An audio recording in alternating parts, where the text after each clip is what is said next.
Alright, so good evening everybody. So in this video we'll be discussing we're not discussing, we're going to practice on index function. We're going to do some practicing. You understand? So the first file we're going to practice on is this. They said find the file named product contains the monthly sales for 6 different products. They now say use the index function to compute the sales of product 2 in March. So we're going to use the index function to find the number of sales of products 2 in March. Then we'll also use the index function to compute the total sales that occurred during April. How do we do this? So first of all, you enter the file. This is the file product. This is the products file.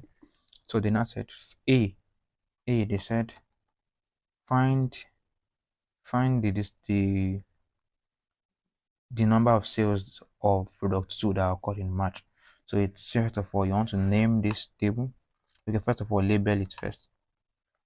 Label is say 1, 2, 3, 4, 4, say 5 and 6. Then label the columns to 1, 2, 3, 4, 5 and 6. Then you name it. Then the next thing you have to do is to name the entire table. You name it. So let's name it as so let's say products. Let's say products. All together. So now they now said find the number of sales of product 2 that occurred in March. So all you have to do is it equals to index. Then you say products all together. So then you now say the row number. Row number is product 2. Particular product 2, that's row number 2 all together. So then March is under what column number? Column number 3. Then you close the bracket and press enter. Boom. See, it automatically shows you the number of sales that occurred in March, which is 826. Can you see it? 826 sales of product 2 occurred in March, and that's what it brought out here altogether. So question B, they said use the index function to compute the total sales that occurred during April. So what you're going to do is this. You will say is equals to sum, open brackets, index, the same way we did the other one that time. Remember, you say index, then you now say first of all you mention the product.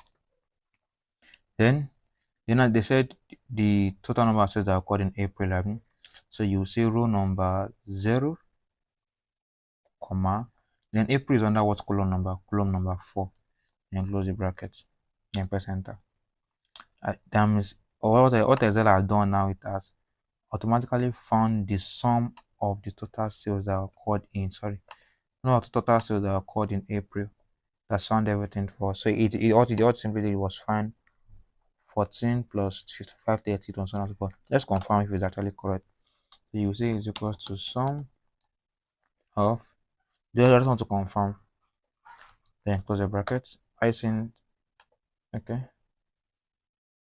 You say sum is equals to this. Close bracket. Enter. Icing that is the same thing. Icing that is the same value. So that what result is found the total sum of the sales that occurred in April. That's for that. So I think the next table on our this thing is this. They said in the file named NBA distances, it shows the distance between any pair of NBA arena. Find the distance between New York and Toronto. Okay. Now this is the NBA distances. Now so you can see the file is very big. This kind of file will work you into when you begin to start real job. So they now said find the distance between New York and Toronto. So first of all, you want to, as usual, I'll say you should label this one, but see, as you can see, it's very huge. File very huge. So what you're going to do is you're still going to label it, or rather still will count it manually. Anyone that suits you best though. So, but I prefer to label my own. So you can label from up, you can label from down. As you can see, this number, this is under. As you can see, this file started from row 1, so there's no way we can label on top. So let us label it from down altogether. Hope you understand what I'm saying. So you say 1, 2, 3, and so on and so forth. So let us drag it and see. Let's drag it. Instead of labeling it manually, drag it to this point.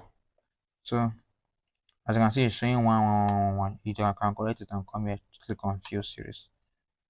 You see, you change it to 1 and so on and so forth. As you can see now, it shows from 1 to 30. Good. So now that's that on that. So they said find distance between New York and Toronto. First of all, then you have to name this table first of all. Let's name the table. Select the west side the table, you name it.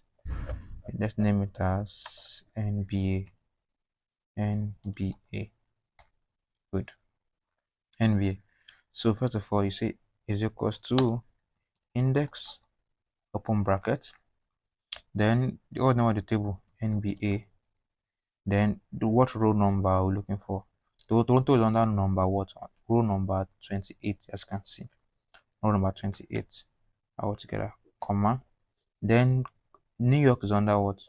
New York is under column number 20. I think 20. Then you close brackets. Then you press enter. As you can see, it has given us the distance between Toronto and New York. So now let's try and confirm by ourselves using manual. Let's confirm it manually. You see that it will give us 343. Okay. Now we'll stress our eyes. So but this is the distance between Toronto and the NBA distance between Toronto and New York. Hope you understand what I did. So as usual, I always say this is not enough. You have to practice on your own to confirm that you actually know what you're doing. So as usual, I will send this file to the Telegram group.